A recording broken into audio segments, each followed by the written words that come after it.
fẹ́ kí n káàbọ̀ sórí ètò wa oore ọ̀fẹ́ fún ìyípadà ní àkókò yìí. Ẹ ṣé tí ẹ̀ ń wò wá tí ẹ sì ń tẹ́tí sí àwọn ọ̀rọ̀ Ọlọ́run.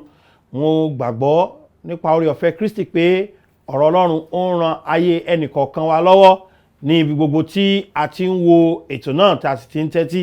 Mo gbàgbọ́ pé ọ̀rọ̀ Ọlọ́run yóò tún tẹ̀síwájú láti máa ran ẹnìkọ̀ọ̀kan wa lọ́wọ́ ní bí a ṣe ń wo ètò náà. Fẹ́ kí a tẹrí wa ba níwájú Olúwa láti gba àdúrà kí a tó lọ sínú ìwé Kólósè orí 3. Ẹ ṣé Ọlọ́run tó dára sí wa torí pé ẹ̀yin ni Ọlọ́run wa.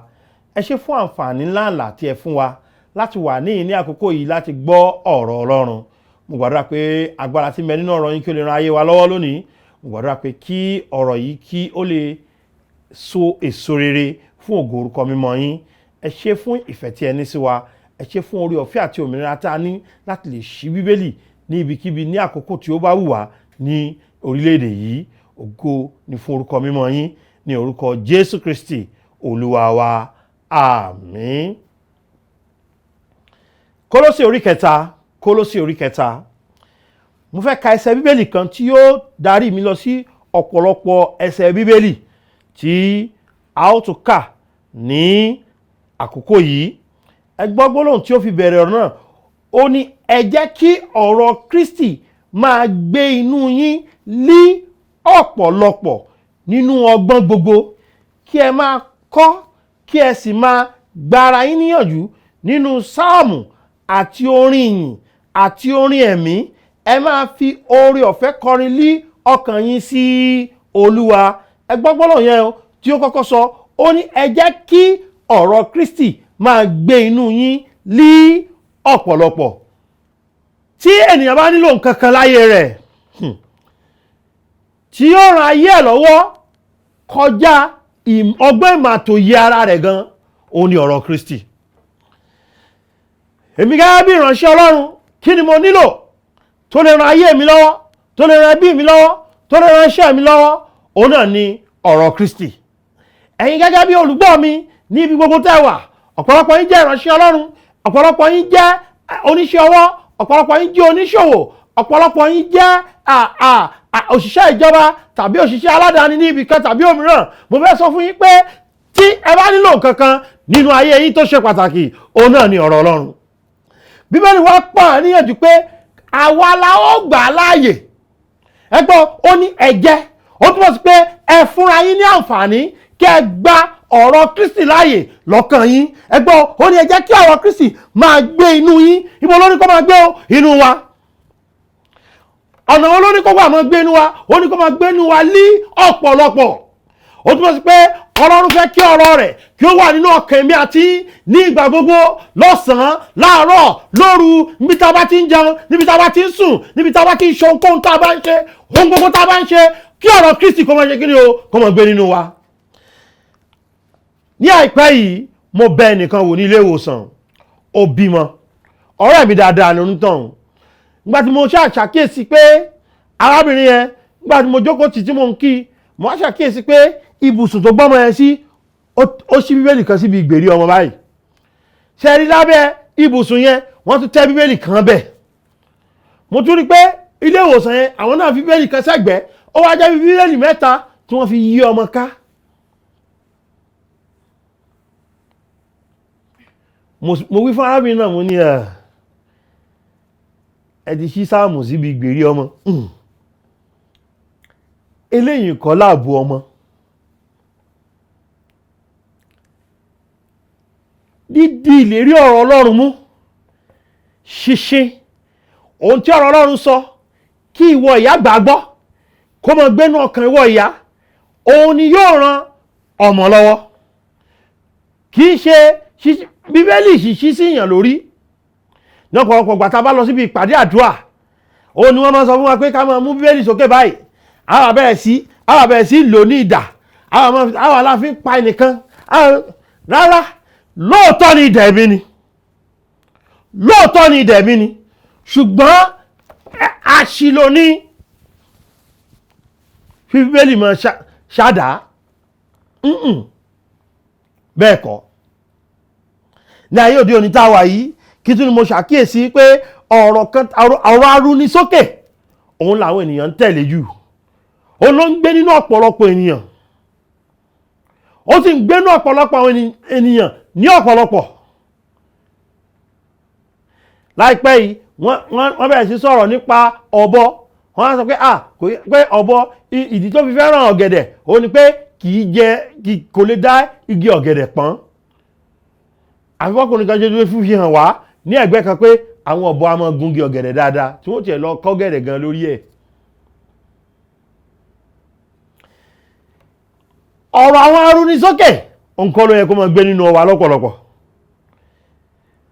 Ọ̀rọ̀ pé àṣàyàn ọ̀rọ̀ gbólóhùn ńlá tó ń gbénú àwọn ènìyàn kò jòwé lọ. Ọba rán díṣẹ́ ó dọba kún, iṣẹ́ ọba kò gbọ́n jẹ́ ó dọba kò ṣe rọ́ọ̀lù, òwe nìkan lẹ́lòmíì mọ̀. Ìjọ́ kan mo pòwe lẹ́gbẹ̀ẹ́ bàbá kan, mo ní wọ́n ní ìyá méjì kì í jókòó, ó ní parí ẹ̀ wọ́n sọ láàbọ̀. Mo mọ̀ bí òrílẹ̀ faṣọ bora, táwọn ènìyàn bá faṣọ bò yóò rílẹ̀ faṣọ bora, ìyá méjì ò lè jókòó.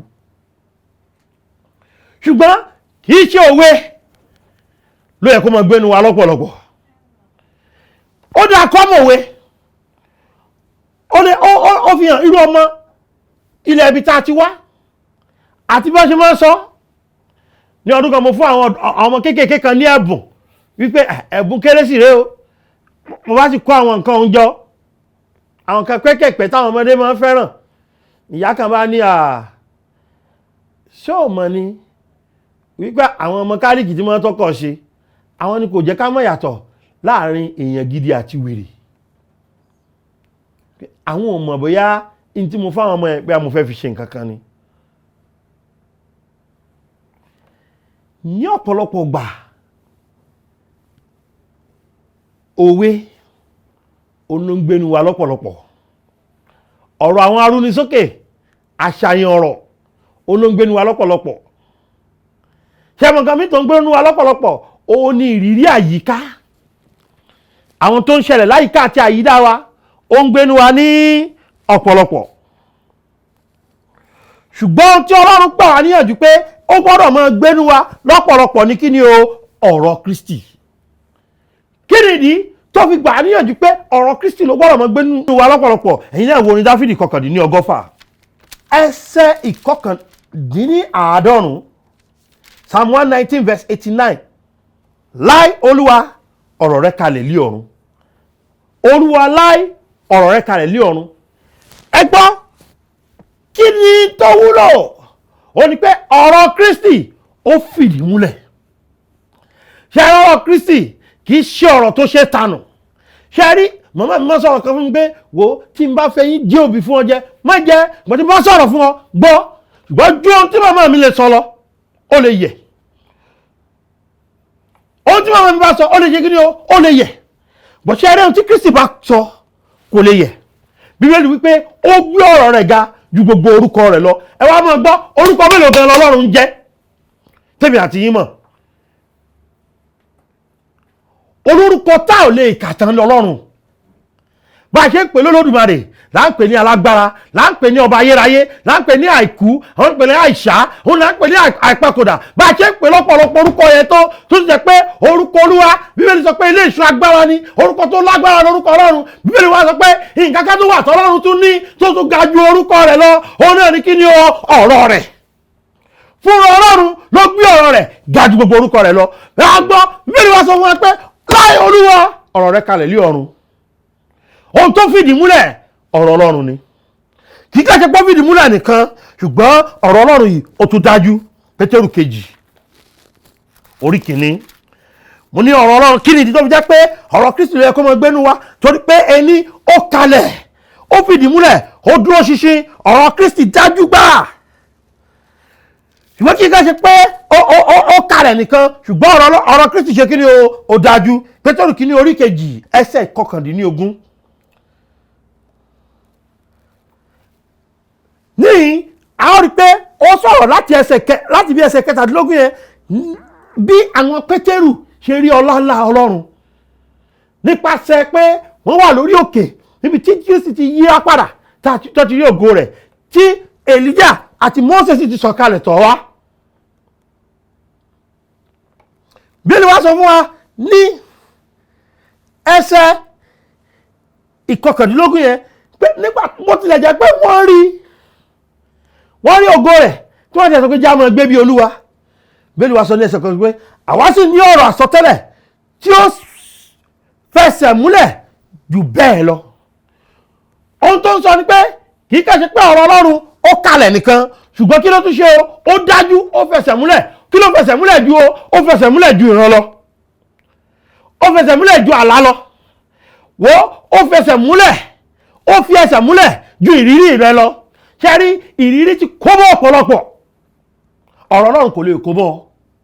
Ìrírí ti ọ̀nà ọ̀pọ̀lọpọ̀ rú, ọ̀rọ̀ Ọlọ́run kò lè dọ̀nà rẹ rú. Gbọ́ mi dáadáa, àwọn ìran àti àlá ó ti dá àlá alẹ̀ ní ọ̀pọ̀lọpọ̀ gbà.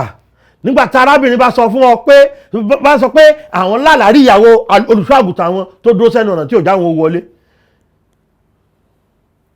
Ìyàwó olùṣọ́àgùtàn ò lè jí o wọlé, ó ti mọ̀ gbọ́ fẹ́ gbọ́kọ òun ni. Olùṣọ́àgùtàn sì ní ọkọ kan ló gbọ́dọ̀ ní. Tó bá lálàá òótọ́ alágídí ló tiẹ̀ lá.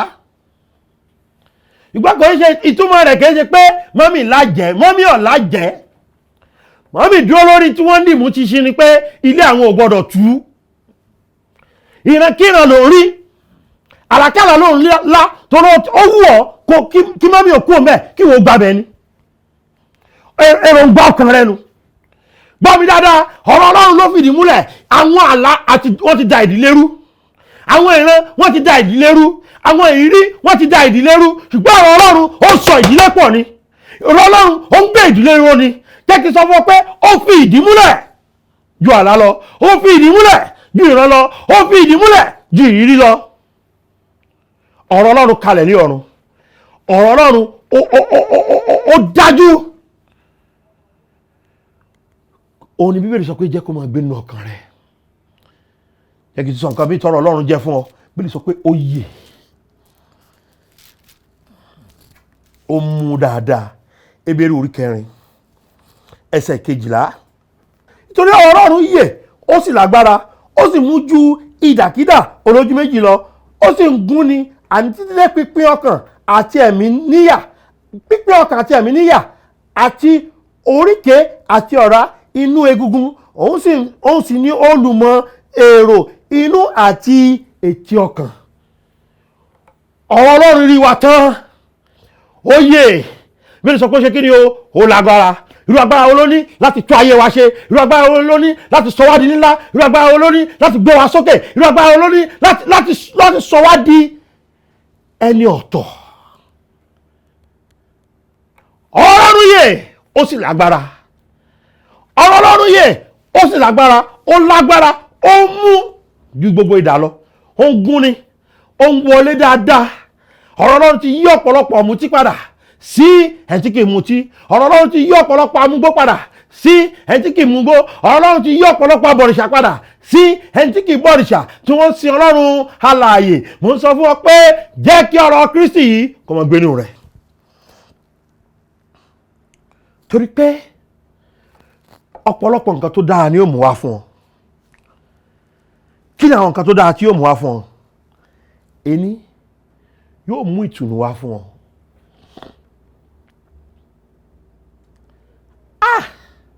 Ní ayé tá a wà yìí, a fẹ́ gbọ́ ìròyìn àlàáfíà kankan mọ́ láyìíká àti àyídá wa.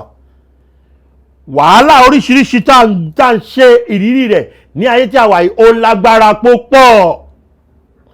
Tẹ́ bá gbọ́ àwọn ìròyìn láàárọ̀, tẹ́ bá gbọ́ àwọn ìròyìn tí wọ́n bá ń kà fún wa ní àwọn ọ̀sán, ẹ̀rù yóò bá nìyàn. Ẹ gbọ́ oríṣiríṣi bí ẹnìkan bó ṣe pàyàwó rẹ̀ dànù, bí ìyàwó ṣe pọ́kọ́ dànù, bí kìní kan ṣe gbá, bí kìní kan ṣe ṣàwo, bẹ́ẹ̀ nìkan bó ṣe lọ síbì kan tí ò bọ̀ nítorí àwọn ìròyìn abani nínú jẹ́. Àwọn ìròyìn bẹ́ẹ̀ nìkan ṣe kówó kan jẹ́ tí ẹ pé owó ọ̀hún ó tó pín tí ó fi ṣe gbogbo wa pátápátá ní àǹfààní. Síbẹ̀ àwọn tó máa wá pé níbo là ń bá ọ̀rọ̀ ìlọ ẹ̀, níbo là ń bá yẹ̀ ìlọ, yóò ṣèyàn bíi pé ṣùgbọ́n ohun tó lè fún ọ ní ìtùnú tó dájú, ohun tó lè fún ọ ní ìfọ̀kànbalẹ̀ tó dájú, ohun tó lè bójútó ọ̀rọ̀ rẹ ní ọ̀nà tó dájú, òun náà ni kí ni o? Ọ̀rọ̀ Ọlọ́run. Ọ̀rọ̀ Ọlọ́run a máa tuni nínú. Ṣé a rí ọ̀rọ̀ Ọlọ́run ó tún máa tọ́ni sọ́nà, kò ní jẹ́ kí a ṣì ẹsẹ̀ gbé. Orin Dáfídì yẹn 119 ẹgbù ẹsẹ̀ 9 rẹ̀, Psalm 119 verse 9. Bíbélì ní wípé nípa èwo ni ọ̀dọ́mọkùnrin yóò fi mú ọ̀nà rẹ̀ mọ́, nípa ìkíyèsí gẹ́gẹ́ bí ọ̀rọ̀ rẹ̀, bó lọ́dọ́mọkùnrin yóò ṣe ní ìṣẹ̀ṣẹ̀ gbé, bó ló fi jẹ́ pé ìrìn àjò ayé ọ̀dọ́mọkùnrin yóò fi ní ìtumọ̀. Ohun tí yóò jẹ́ kí ìrìn àjò ayé ọ̀dọ́mọkùnrin ní ìtumọ̀, ó ní kí ni ó ní ọ̀rọ̀ Ọlọ́run. Gbọ́ mi dáadáa, kí ló lè jẹ́ kí ìgbé ayé ọmọbìnrin ní ìtumọ̀? Kí ló lè jẹ́ kí ìgbé ayé baálé ilé ní ìtumọ̀? Kí ló lè jẹ́ kí ìgbé ayé ìyálé ilé ní ìtumọ̀? Ó ní kí ni ó ní ọ̀rọ̀ Ọlọ́run. Jẹ́ kí n sọ fún wọn dáadáa wípé ọ̀rọ̀ Ọlọ́run kì í jẹ́ kéèyàn ó fẹsẹ̀ kọ. Orin Dáfídì 119 yẹn náà, ẹsẹ̀ 5 ẹsẹ̀ 5 ní ọ̀rọ̀ rẹ ní fìtílà fún ẹsẹ̀ mi àti ìmọ́lẹ̀ sí ipa ọ̀nà mi. Ayé à ń ka ìròyìn púpọ̀, ayé à ń gbọ́ ìròyìn púpọ̀, ayé à ń gbọ́ ohun gbogbo tá a sì ń gbọ́ yìí. Bá a ṣe ń gbọ́, bá a ṣe ń wò wọ́n nínú téèyàn bá wo àwòrán àwọn fíìmù Yorùbá, ọ̀pọ̀lọpọ̀ láò rí àtúbọ̀tán àwọn tó ń ṣoògùn owó. Síbẹ̀ àwọn ológun owó ń pọ̀ sí nínú ìlú wa ni, àwọn jìbìtì ń pọ̀ sí ni, nítorí pé kò àwòrán kọ́lọ́nà àbáyọ. Wọ́n ràn wá lọ́wọ́, wọ́n ń sa ipá wọn, àwọn náà ń tiraka láti kọ́ wa sọ́nà lọ́nà tí wọ́n ò sì bá wọn wí. Ṣùgbọ́n kí ló ní jẹ́ kí ẹsẹ̀ mi kí ó yọ̀? Kí ni ò ní jẹ́ kí ẹsẹ̀ mi kí n ta ẹsẹ̀ mi sókúta, tí wọ́n fi ní ṣubú lọ́nà, tí wọ́n fi ní ṣí ọ̀nà, tí wọ́n fi ní yà níbi tí ò yẹ kí n ti yà, tí wọ́n fi ní dúró níbi tí ò yẹ kí n dúró, tí wọ́n fi tẹ̀síwájú níbi tí wọ́n ti tẹ̀síwájú. Ohun tó lè ràn mí lọ́wọ́, òun náà ni kí ni o? Ọ̀rọ̀ Ọlọ́run. Ẹ̀yin náà gbọ́n tí Bíbélì sọ, ọ̀rọ̀ rẹ ní fìtílà fún ẹsẹ̀ mi àti ìmọ́lẹ̀ sí ipa ọ̀nà mi. Kò sẹ́ni tó wù láti ṣìnà, kò sẹ́ni tó wù láti ṣe ẹsẹ̀ gbé. Ṣùgbọ́n ohun tí ò ní já ṣìnà, òun náà ni ọ̀rọ̀ Ọlọ́run. Orin Dáfídì orí 1.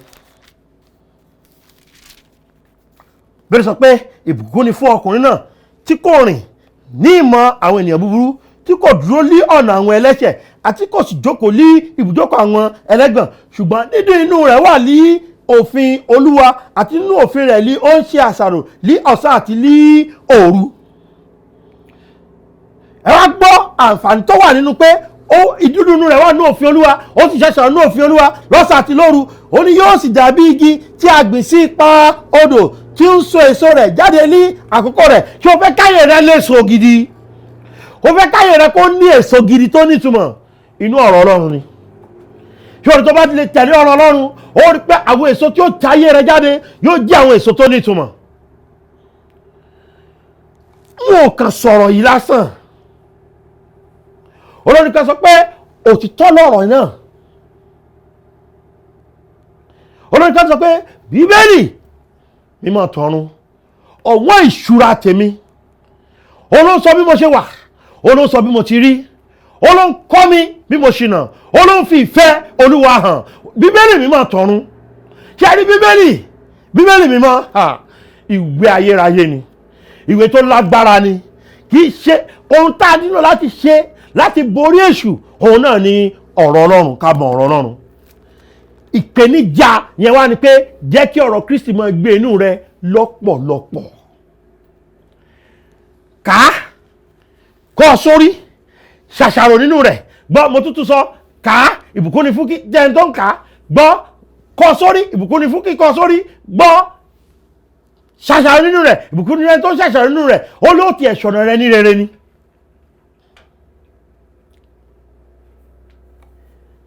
Ó fẹ́ dàbí ìjì tí a gbé sí ipa odò. Bíbélì tún sọ pé ewé rẹ̀ kò ní rẹ̀. Bó ṣe fẹ́ rí nù. Dídùn inú rẹ̀ gbọ́dọ̀ wà nínú ọ̀rọ̀ Ọlọ́run. ọ̀pọ̀lọpọ̀ ẹ̀yin tẹ́ ń tẹ́tí sí mi ló jẹ́ pé ẹ ò ní ọ̀rọ̀ Ọlọ́run Bíbélì lọ́wọ́. Ọ̀pọ̀lọpọ̀ ẹ̀yin tẹ́ ẹ ní lẹ́ẹ̀kí kà á. Mo fẹ́ gbà á ní mọ̀ràn àti ìyànjú ka Bíbélì gẹ́gẹ́ bí ìdílé. Ṣùgbọ́n ìwọ gẹ́gẹ́ bí onígbàgbọ́ gbọ́dọ̀ ní àkókò tó ń dá ka Bíbélì tiẹ̀. O lè mú alẹ́ kó tó sùn. O lè mú àárọ̀ tó bá ti jí.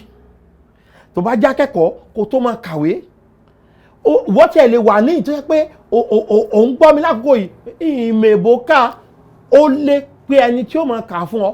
Tó o bá sì lè gbọ́ ẹni tó lè máa kà fún ọ ọ̀pọ̀ nínú ẹ̀rọ ayélujára ọ̀pọ̀lọpọ̀ ibi ni wọ́n fi Bíbélì síbẹ̀ tẹ́ pé wọ́n máa kà á sí ọ létí tó máa gbọ́.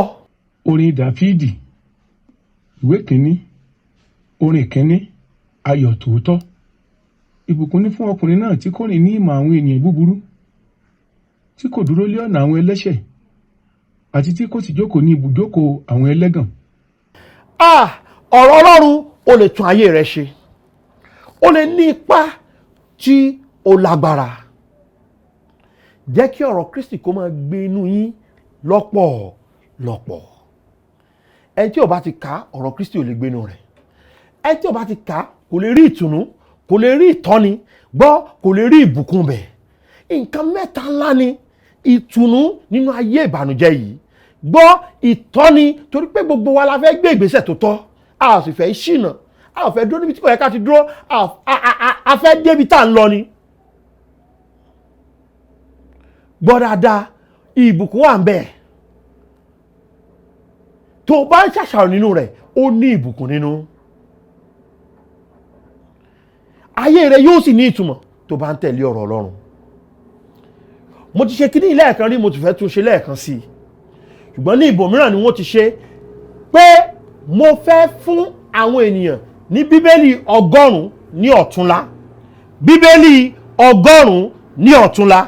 Bíbélì 100 ní ọ̀túnla. Ọ̀túnla òde ni o. Ìyẹn ọjọ́ 21 nínú oṣù kẹfà ọdún 2022 yìí ọ̀túnla. Ibi tí wọ́n ti fún wa ní Bíbélì náà mo fẹ́ júwe rẹ̀ fún wa dáadáa torí ọ̀pọ̀lọpọ̀ yín ló sọ pé ẹ ṣìnà ní ìtìjọ́sí gbọ́n wọn ò fẹ́ kẹ́ ẹ ṣìnà lọ́tẹ̀ torí náà ẹ tẹ́tí sí mi dáadáa. Orúkọ ọjọ́ Ọlọ́run náà ni Lighthouse Independent Bible Baptist Church. Lighthouse Independent Bible Baptist Church.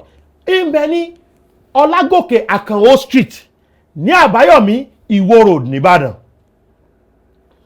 Tẹ́ ẹ bá ti dé Àbáyọ̀mí Junction wọ́n ń pèlè oúnjẹ kan ní Aroma ní ìdojúkọ ní apá kejì ọ̀nà kan wọ Ọlágòkè Àkànó lọ. Tẹ́ ẹ bá ti rìn wọnú ibẹ̀ ẹ máa béèrè ìjọ Lighthouse tàbí kẹ́ máa béèrè ìjọ CAC Àgbàlá Ìyanu. Ṣé rí ìjọ Lighthouse àti CAC Àgbàlá Ìyanu yìí wọ́n kọjú síra wọn ní Àbáyọ̀mí Ìwó Road.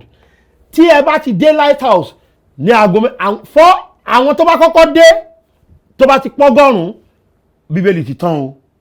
Ẹ má pè mí láàárọ̀ ọjọ́ kejì pé pásítọ̀ ẹ bá ń tọ́jú Báíbù tèmi o, ìní tọ́jú Báíbù tiyín o.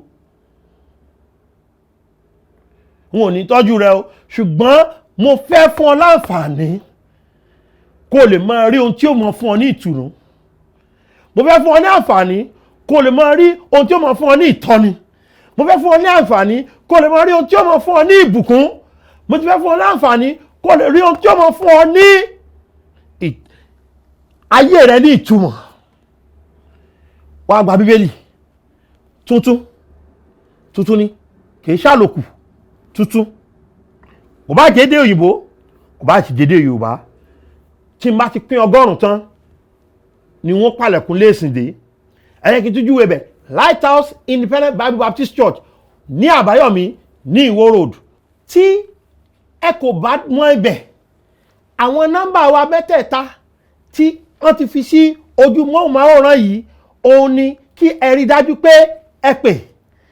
Pàápàá jùlọ ẹ pè nọ́mbà yìí 070 55 30 74 92 070 55 30 7492 tàbí 07038085652 07038085652 tàbí 07087682122 kẹ́ ẹ pè wá láàárọ̀ ọjọ́ náà ká lè sọ pé ibo lẹ́wà ibi báyìí a lè mú yín débẹ̀. Lighthouse Independent Bible Baptist Church ó dàbọ̀. Adùn nílé tiwa, gbọ̀ngbọ̀n rẹ̀ yóò bá ọ̀run kan, ayé ò gbọ́ pẹ̀lú. Oore ọ̀fẹ́ ṣá ní gbẹ́kẹ̀lé mi, Jésù kú fún aráyé, ó kú fún mi pẹ̀lú. Oore ọ̀fẹ́ ṣá.